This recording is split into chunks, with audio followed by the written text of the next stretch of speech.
Welcome back नाज़रीन। Break से पहले बात कर रहे थे कि अगर पाकिस्तान मुस्लिम लीग नवाज जो है वो इक़्तिदार में बैठी है और पंजाब में भी पाकिस्तान मुस्लिम लीग नवाज की हुकूमत है, विफाक में भी है, तो डेफिनेटली वोट कास्ट किया है पाकिस्तान के अवाम ने। तो पाकिस्तान के अवाम जो है वो इनके जो पैरोकार हैं, पाकिस्तान की मेजॉरिटी जो है वो इनके साथ है अवाम की, तो फिर डेफिनेटली ये उनको कंट्रोल कर सकते हैं। कैसे बानी तहरीक इंसाफ के साथ पाकिस्तान के अवाम उनकी कमांड्स पे या उनकी सीनियर लीडरशिप की कमांड्स पे जा सकती हैं? अगर उनके साथ लोग मौजूद नहीं हैं तो फिर जो मौजूदा गवर्नमेंट है वो इतनी जो है वो डरी हुई या खौफ में क्यों दिखाई देती है? तो अब हमारे साथ मौजूद हैं ज़फ़र इकबाल भट्टी साहब, माहिर कानून हैं, तज्ज़ियाकार हैं। बहुत शुक्रिया सर, आपने कीमती वक्त दिया। भट्टी साहब, क्या समझते हैं, एहतजाज का सिलसिला जारी है और इसमें पाकिस्तान मुस्लिम लीग नवाज जो है उसकी गवर्नमेंट पंजाब में है, तो पंजाब में भी दफा 144 नाफिज की गई है और विफाक में है, विफाक में भी ये सिलसिला जारी है। लेकिन इसके साथ साथ पाकिस्तान पीपल्स पार्टी जो है उसने रात को बड़े अच्छे तरीके से दफा 144 जो है उसको रोंदते हुए आतिशबाजी भी की और जरदारी साहब का बर्थडे भी मनाया और गो मरियम गो के नारे भी लाहौर में, तख्ते लाहौर में नारे लगा दिए। जी जी, देखें, जहां तक मुस्लिम लीग नवाज नो डाउट वो वफाक में भी है और पंजाब में भी है और सियासी तौर पे देखा जाए कि गवर्नमेंट में है, लेकिन जो अवाम में पजीर आई है उनकी पहले से कम हुई है। उसमें खास तौर पे जो महंगाई के हवाले से बात है, बिजली के हवाले से बात है, लोग ये समझ रहे हैं खास तौर पे जो वफाकी गवर्नमेंट है वो डिलीवर नहीं कर रही। पंजाब गवर्नमेंट से वो कदरे मुतमिन है, लेकिन जितनी पंजाब गवर्नमेंट की जितनी काविशें हैं, जो जितने मामलात है, जो वफाक की जो बात है खास तौर बिजली के हवाले से, महंगाई के हवाले से, पेट्रोल के हवाले से, वो सारे के सारे जो है वो पंजाब गवर्नमेंट को जो है अपनी लपेट में ले लेते हैं। यानी उनका वो इफेक्ट नहीं वहां पे जाता तो होना चाहिए। खास तो बिजली के हवाले से लोग बहुत परेशान हैं, पेट्रोल के हवाले से, महंगाई के हवाले से, जो जब तक कोई भी गवर्नमेंट, स्पेशली जो भी पॉलिटिकल गवर्नमेंट है, जाहिर है जब लोगों के वोट से आती है, ये जब तक महंगाई के काबू नहीं पाएंगे, ये लोगों की मुश्किलात कम नहीं करेंगे, ये पॉपुलर नहीं होंगे, लोग नहीं समझेंगे कि ये डिलीवर करे। जब ये उनको पॉजिटिव रिस्पांस नहीं देंगे, इस चीजों पे काबू नहीं पाएंगे, डेफिनेटली वो दूसरी तरफ देखेंगे। उसमें पीपल्स पार्टी भी है, पीटीआई भी है। अब जब जैसे जमात इस्लामी है वो भी अपना इसी एजेंडा लेके निकली है, बिजली को लेके निकली है, महंगाई को लेके निकली है, लेकिन जो मौजूदा पाकिस्तान की सूरत हाल है उसमें एक कंसेंसस की जरूरत है ताकि मईशत की जो गाड़ी है उसको चलाया जा सके, लोगों को रोजगार मिले, लोगों को रिलीफ मिले। यानी सियासत तो होती रहेगी, लेकिन इस वक्त जो डिमांड है स्टेट की वो ये है कि सारे जितने ये लोग पॉलिटिकल लोग हैं ये कौमी सोच रखें, मुल्क की तरफ देखें, वो देखें कि लोगों की मुश्किलात कैसे कम कर सकते हैं, जिसकी वजह से उनकी सियासत भी जाएगी, उनकी सियासत भी चलेगी, उनका इक़्तिदार भी चलेगा। ये लोग ही हैं जो वोट देते हैं और ये इक़्तिदार में आते हैं, ये प्राइम मिनिस्टर बनते हैं, वजीर आला बनते हैं, गवर्नर बनते हैं। नहीं तो इन सब को जो है वो कौमी एजेंडे की तरफ जाना चाहिए, इनको बातचीत करनी चाहिए। मुल्क में जो ये सियासी अफरा तफरी है ये कम हो, सुकून हो, मईशत को जो है वो एक डगर पे चले ताकि लोगों की जो है मुश्किलात जो है वो कम हो। बड़ी साहब, मेरे मियाँ साहबान विफाक में 13.5 साल हुकूमत कर चुके हैं, पंजाब में 18.5 साल हुकूमत कर चुके हैं, मईशत नहीं ठीक हुई, रियासत बचाने का कहा जाता है, रियासत अवाम है या कोई रियासत एक खित्ता है जिसको सिर्फ बचाना है?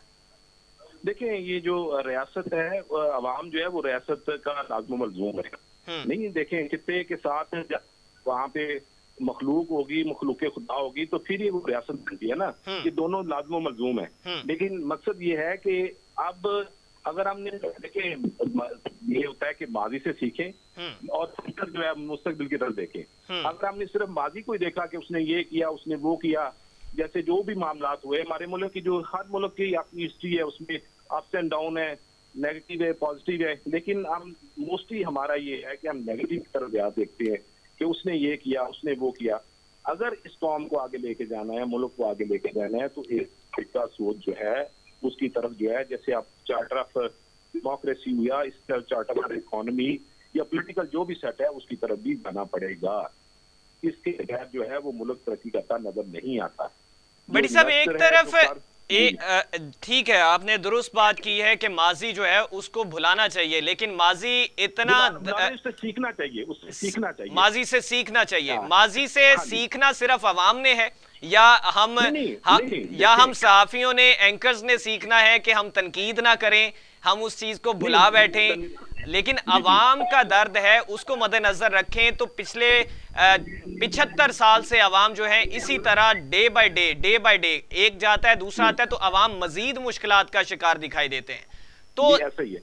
तो इसको कैसे दूसरी जानिब आप ये बात करते हैं कि हम मईशत बचा रहे हैं, मईशत मुस्तहकम कर रहे हैं, रियासत बचा रहे हैं, साथ में आप अपने जो है वो स्पीकर, डिप्टी स्पीकर, उनको करोड़ों की गाड़ियां जो है वो मंजूरी दी जा रही है।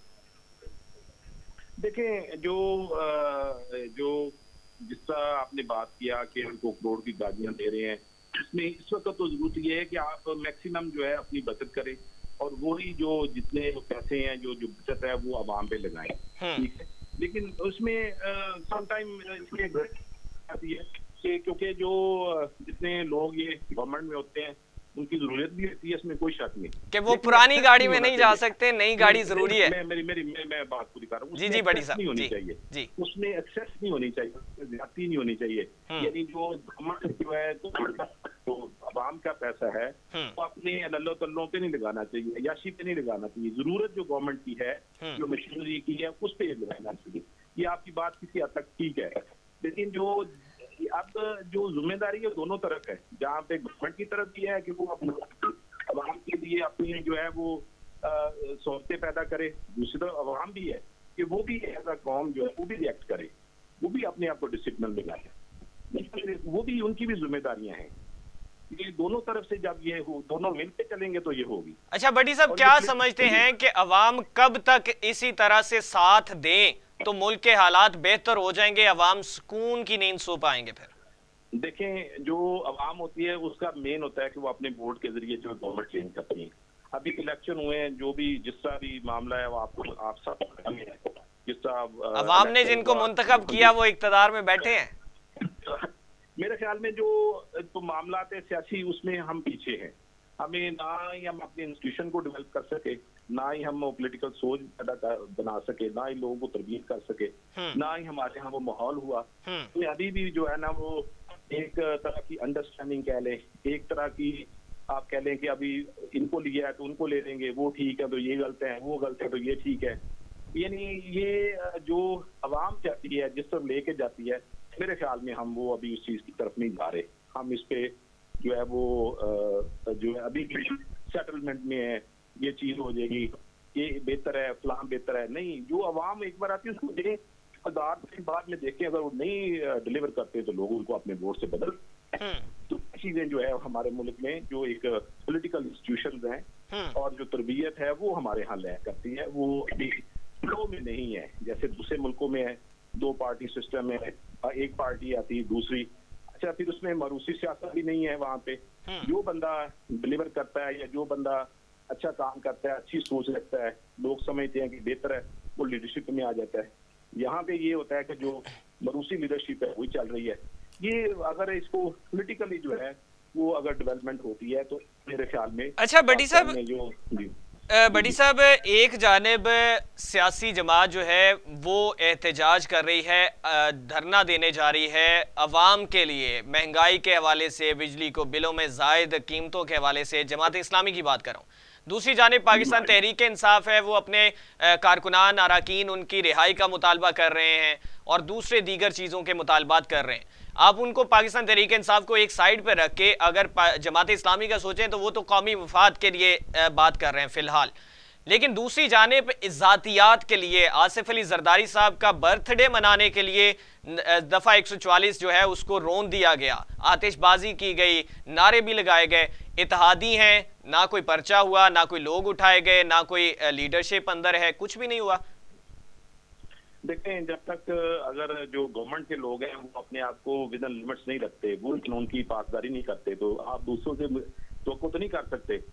यानी अगर गवर्नमेंट में जो इक्तिसादी इक़्तिदार है, अगर वो रूल रेगुलेशन या रूल ऑफ लॉ को नहीं देखते तो डेफिनेटली जो दूसरी जमातें हैं वो भी इनको फॉलो करेंगी।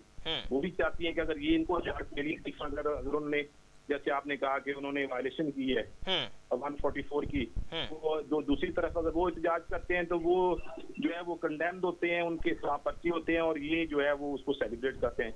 मेरे ख्याल में इस तरह नहीं होना चाहिए। जो अगर दोनों तरफ यानी खास तौर पे गवर्नमेंट की तरफ ज्यादा पासदारी होनी चाहिए, अगर उन्होंने रूल्स एंड रेगुलेशन है या जो भी उन्होंने दफा नाफज की हुई है उसको वो फॉलो करे। तो इट मीन्स सर जमाते इस्लामी और तहरीक इंसाफ को इंडिपेंडेंटली उनका जो है वो रिकॉर्ड करवाने देना चाहिए एहतजाज, ये रुकावटें, ये दफा 144 नहीं होनी चाहिए फिर? नहीं, सिर्फ उसमें मैं एक चीज ऐड करूंगा, जो जमात इस्लामी है या पीटीआई है वो भी सीखें कि पॉलिटिकली जो है वो स्ट्रगल करे, यानी वो स्टेट के कोई किसी चीज के हवाले से, उनको तोड़ फोड़ के हवाले से या स्टेट के किसी भी इदारे के हवाले से, ये उनकी पॉलिसी मेरे ख्याल में ठीक नहीं है, ये पॉलिटिकल पॉलिसी नहीं है।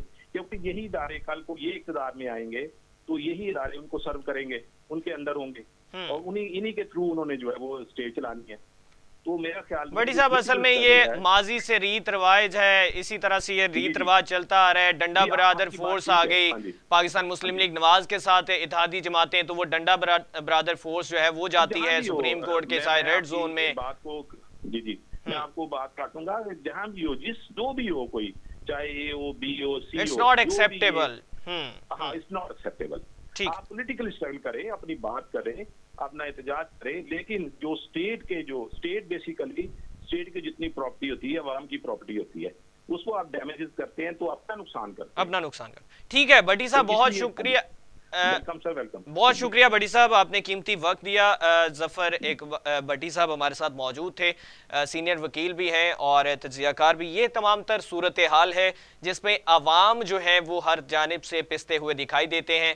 एक जानिब जो है वो एहतजाज और धरनों पे जो है वो दफ़ा 144 का नफाज किया गया, विफाक में भी, पंजाब में भी, और दूसरी जानिब मौजूदा गवर्नमेंट की इत्तेहादी जमात पाकिस्तान पीपल्स पार्टी, उसकी जानिब से तख्ते लाहौर में आज़ादी फ्लाईओवर पर आतिशबाजी की गई और गो मरियम गो के नारे भी लगाए गए, और साथ में ये भी कहा गया कि ये आपके मरियम साहबा, आपके जो चचा वजीर आजम हैं, ये हमारे 55 वोटों की वजह से वजीर आजम हैं। अगर हमारे 55 वोट आपके साथ ना होते तो आपकी सारी क़यादत जो है वो जेल में होती। ये भी पाकिस्तान पीपल्स पार्टी की जानिब से, फैसल मीर साहब रहनुमा है पाकिस्तान पीपल्स पार्टी के, उनकी जानिब से ये भी कहा गया।